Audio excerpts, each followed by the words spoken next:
Hey guys, I got a new video for 3.22 Passive Exile.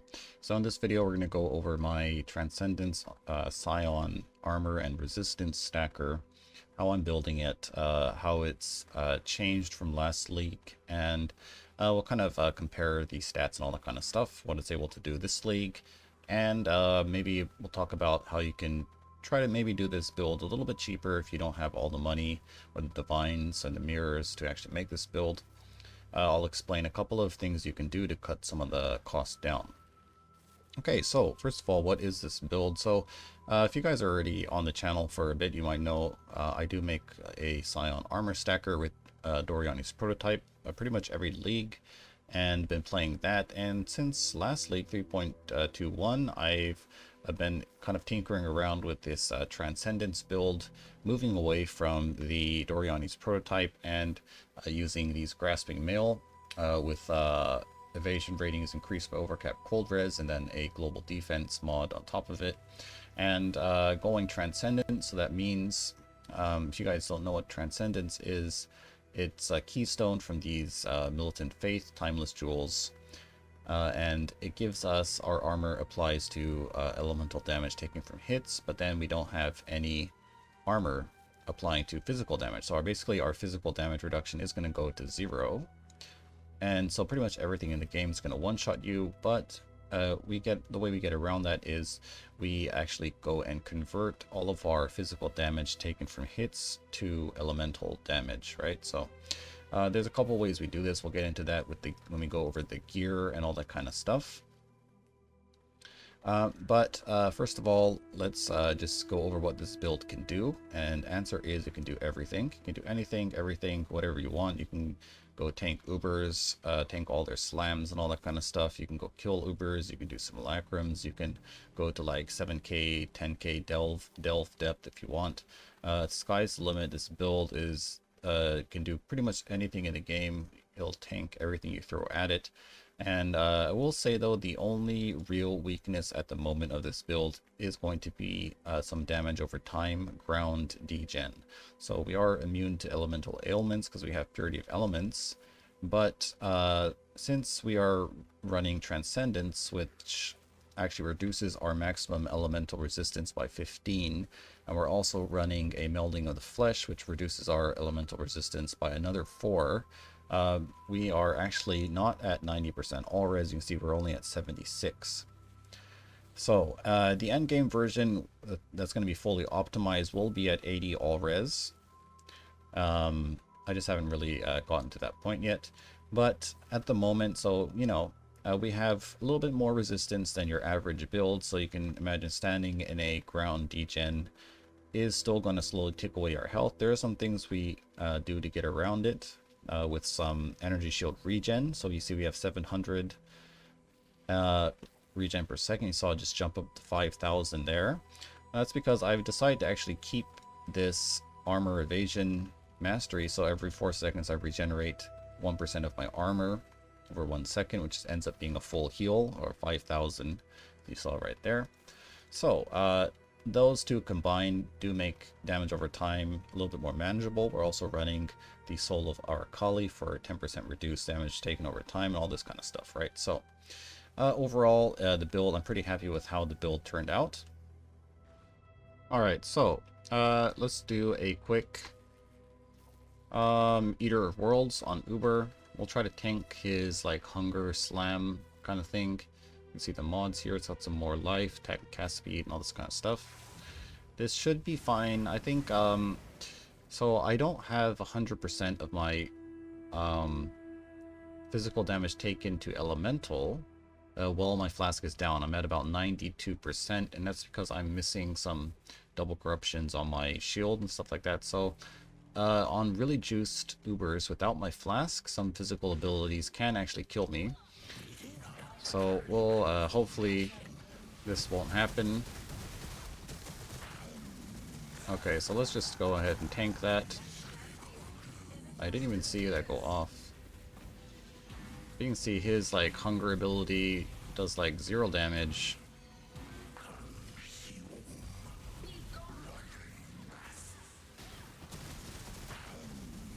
Okay, we got another hunger. I don't know if we can tank this one. Okay, that was pretty close. Okay, let's just kill him off. Very cool. Painforge, that's probably a really bad one. It's like the Gladiator. No one plays Glad. But yeah, that's kind of the Uber Showcase. You can tank all of these big slams with Molten Shell. I think some of them you can tank without Molten Shell, some of them with. When you're fully optimized, I'm pretty sure you could tank most of them without Molten Shell. But as at the moment, my gear isn't really where I want it to be, so you can see my resistances aren't at 80% and all this kind of stuff. So yeah, so that's the showcase. But okay, so first of all, why do we do Transcendence, and is there a budget option? Do you need Transcendence to play this version of the build? And to answer some of these questions is there is no real budget Transcendence, so don't ask. It is pretty expensive to actually get all the physical to elemental conversion items. If we look at the price of this Watcher's Eye, you're going to at least need a double purity, these two mods together. Let's look at a medium minimum roll. They start about 40 divine, so I guess you could buy the good one, but with the 3 mod, they're close to like 200 to 150 to a mirror, 3 mirrors, right? So pretty expensive to get all the items going for this build, so can't really say there is a budget option. Other than that, also getting a Grasping Mail that has an open prefix and these global defense and overcap cold resistance mod is pretty hard to do as well. They're pretty expensive.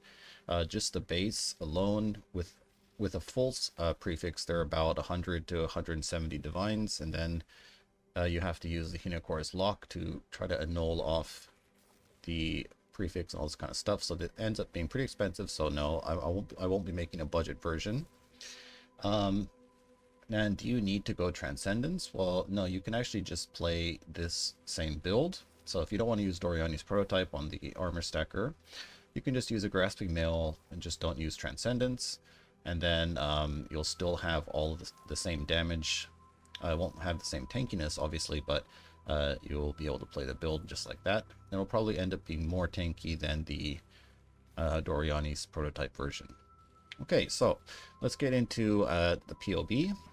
Let's see. So let's look at the POB from last league.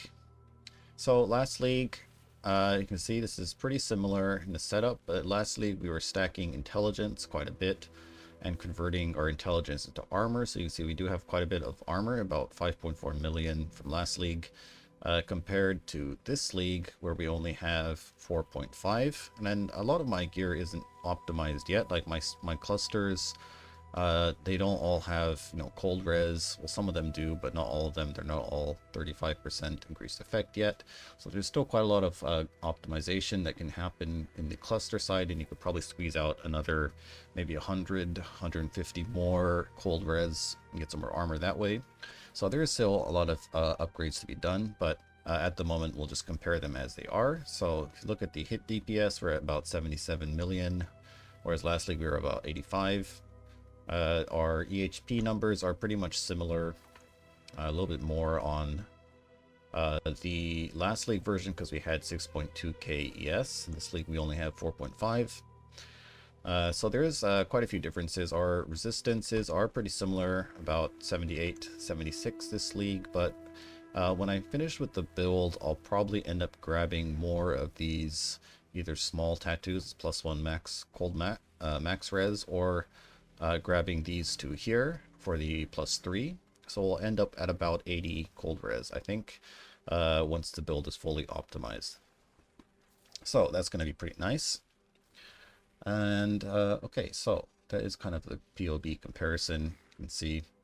So this league, we don't have Vengeance Cascade as we used to. We have to use this returning projectile support, and POB isn't really calculating this properly. So what I've done is I kind of like jerry-rigged it, and I've just added a 40% more damage to projectiles.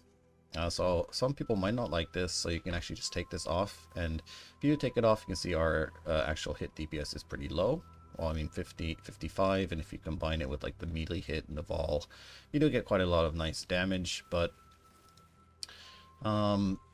yeah, we are using the returning projectiles, and since they do 60% less damage, or 61, still have to get a 21 on this, then they are going to be returning, and since we have about 6 projectiles, they're pretty much always going to return and hit the target, so I think it is safe to say we get this extra 40% more damage.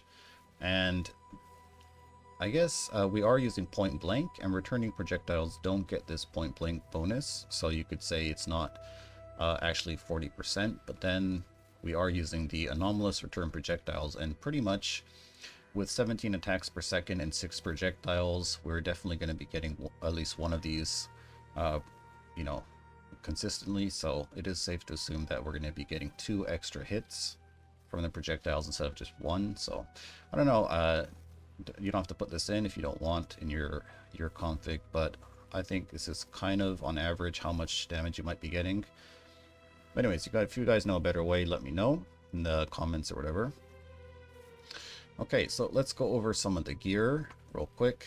So a lot of the gear is very similar to the regular armor stacker, except for this league. One of the main differences, we're using Dawnbreaker because it gives us a 20% of physical damage taken as fire. So how do we convert all of our physical damage taken into elemental? And first off is going to be this shield with an 8% corruption. And then we have this helmet over here. The helmet has a fractured delve mod with physical damage taken from hits as fire. Probably the best one to get is the taken as chaos, but they're extremely rare and there is not really any on the market. So, alright, so then we also have the 8% from the Eater implicit, and then we have 12% from this chest. And the remaining conversion, there is 10% on the tree, on this armor energy shield mastery. And then we have another 23%, or I guess 24 once I divine this perfectly, percent from the Watcher's Eye. And all that adds up to be about, right now, it's 92% converted. And then with the Taste of Hate, it gives us another 15, right? So I'm actually, if you're going to rely on the flask, I actually am a little bit overcapped. You could potentially just run this on a 1 mod Watcher's Eye, but then if you didn't have your flask up, you're pretty much going to get one shot by fizz damage. I think at the moment, without the flask, we can go look in POB. So if we turn our flask off, look at the physical max hit, is going to drop down significantly. And we're at 110. This is with Molten Shell up, so let's turn Molten Shell off. 52. So now the physical max hit is looking something pretty similar to the Doriani's armor stacker. We do have about 50-60 fizz max hit. And I think once I get my Watcher's Eye perfect, this goes up to about 68-ish or so. So ideally, I do want to get a shield with the double corruption. I guess I said you could get it on the Watcher's Eye, but this build, the only sustain we have right now is going to be coming from Vitality. So I kind of like having this ES on hit, especially with Lightning Strike and all the amount of projectiles we're like shooting out. ES on hit is really cozy and feels real nice. Okay. So that is sort of the gear, how we're converting our physical damage to elemental. And so far, I was using the Rage Gloves, the Calm Spirit, at first, and that was pretty nice, getting Berserk and all that kind of stuff. But I guess I kind of felt bad when you're like standing in degen and all this kind of stuff, because I guess our max resistance against degen is kind of low. You can see if we're standing in Burning Ground or the Cold Dot, we're only going to have 76% resistance, right? So these damage over time effects were pretty annoying, and although we are running Purity of Elements or immune to Ignite and all that kind of stuff, there is quite a lot of like ground degen that is gonna annoy you. So I just decided to drop the Calm Spirit, and I crafted myself some of these Sorcerer Gloves.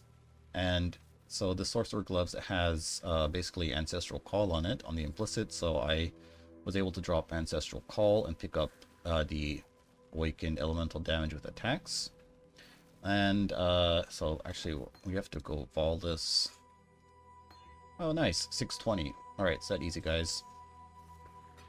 All right, so I actually didn't really think that would happen. Sweet. Okay, so basically it's almost the same damage as with Rage.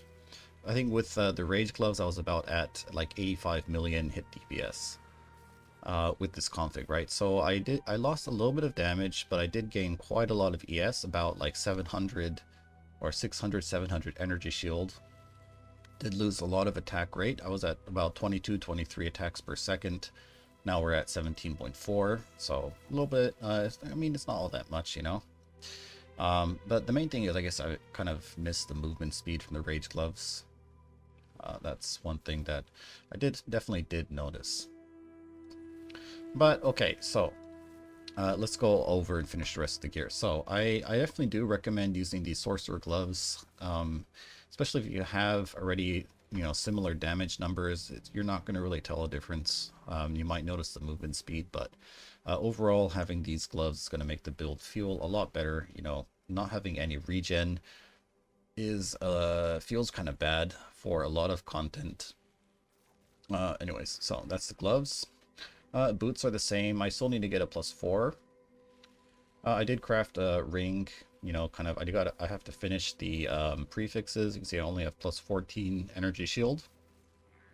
And ideally for the stats, if you have all the attributes you need already, then you can go for a all resistance and a tier 1 cold res. That'd probably be the best, but at the moment I do need the attributes, so I have an all attributes and intelligence. And I'm still using this unset ring. I'll probably get rid of this at some point, as I've dropped Berserk and I have one slot open, so I have Molten Shell in here right now, but I'm probably going to get rid of Molten Shell because I don't really think I need it. And if I do use it on bosses, I'll just take out the mark on hit and have a Molten Shell in its place. And then I can grab another one of these rings or just get a Calandrous Touch and have a lot more damage and stats and stuff like that. Alright, so that is sort of the gear. The rest of it is in the POB. You can go check those out. And let's see. Oh, so the Grasping Mail. So what can you do if you wanted to make this build cheaper? Well, you can actually just drop the Global Defense mod. So what would the damage look like if we drop the Global Defense mod? Because that's going to make it significantly cheaper and easier to actually build. So let's get the Grasping Mail and let's get rid of this Global Defense. Okay, so as you can see, we're not even losing that much damage. It did lose a lot of energy shield, but you can see the damage is still there, the energy shield is still there, the EHP is still there. And if we're not even playing Transcendence, say you just want to do that, so you can see the EHP is still very nice on this build, and damage doesn't change, obviously. So yeah, short answer, you want to try the build out, but you can't throw out the divines or the mirrors for one of these Grasping Mail chests. Well, you can get one of these with just the overcapped cold res and then an open prefix, so you can craft on this, what do you call it, physical damage conversion. It's a Graviticus mod or whatever, right? So that's something you can do to try to cut the costs down if you are on a budget. But I'm going to say this is pretty expensive to build. Okay, so let's go over some of these skill gem links. Okay, so our Lightning Strike setup, the only thing that's changed is now we have this Awaken Elemental damage with attacks. All right, let's undo that change there. Okay, so we got the Awaken Elemental damage with attacks instead of Ancestral Call. So if you're using the Rage Gloves, you'll put Ancestral Call in here instead. And then we have the Sniper's Mark on hit, and Molten Shell. If you're using the Calm Spirit ones, then you put your Berserk in here instead of Molten Shell. And you've got to say that this new update with POB is amazing. Really liking how they fixed that up, or like added the icons and stuff. Alright, after that we have in our helmet, we've got some of our auras And on our weapon, we have, you know, some auras, leap slam. And we have this Grace, Inspiration, and Power Smite set up. Now, because I'm using this Militant Faith that has 1% reduced mana cost of skills per 10 devotion, and I have 175 devotion, so that's what, 17% reduced mana cost of skills. So I no longer have to run the anomalous increased duration, which is pretty nice. Now, the Grace Aura is not going to last as long, so you can see it's only 14 seconds compared to like the 18-19 that it is with the increased duration. And the same with Smite. Smite duration is a little bit lower, but we are able to fit in an Empower and give us quite a lot more damage, so that is pretty nice. And let's see. After that, I still have Discipline in the Ring because the ring has +3 and I want to have a lot of Energy Shield. And then we have our main aura setup, which is the Wrath, Purity of Elements, Determination, Enlighten. And that's about it. So down here I have this like placeholder stuff to calculate the melee hit of Lightning Strike, because you can double hit with Lightning Strike. You can hit with the projectiles and the melee hit. We have the 2 Vol Lightning Strikes, right? So, you know, do what you want with this config. I like to see what the max is going to be, you know, and when I pop all my cooldowns and all that kind of stuff, right? So change this config as you like, but it's kind of the items, the skill gems I'm running. And I did kind of pioneer a tree going over to the right side. Oh yeah, I should forget, I'm taking Point Blank on my keystone. This took me like, what, I think 75 divines or so to get this, so yeah. That was pretty rough, but what you could do is alternatively just run on the right hand side, and then you can just pick up Point Blank on this side. I think I have it over here real quick. Let's go check out the test one I made. Okay, so this is the one. It's still using the Calm Spirit, so you can actually see the kind of stats I had then, but this is sort of like an experimental POV I made, where we go on the right side, we take Point Blank over here, and then what we do is either you get Unwavering Stance on a keystone somewhere else, like, I don't know, I guess here, right? Or what you do is you, on your flask, probably on this one, instead of the additional elemental resistance, what you do is you get the chance to avoid being stunned on your flask and get stun immune like that. So either one is, it's fine. I recommend you actually get the keystone because you're going to lose out on quite a bit of damage. But you can see on this one we actually do have quite a lot more resist because we're taking the Impossible Escape for Unwavering Stance. We're picking up the 2 extra cold res, and we're able to get a lot of resistance like that. And yeah, so that is the build. And oh, one thing to note with the Unnatural Instinct is you can actually grab these tattoos. So you see I'm grabbing a +1 cold res from here, and this actually does work. And another thing you can do is if you had more attributes like more strength, you could actually put a aura tattoo over here and grab the aura tattoo. So there's a couple of things you can do there.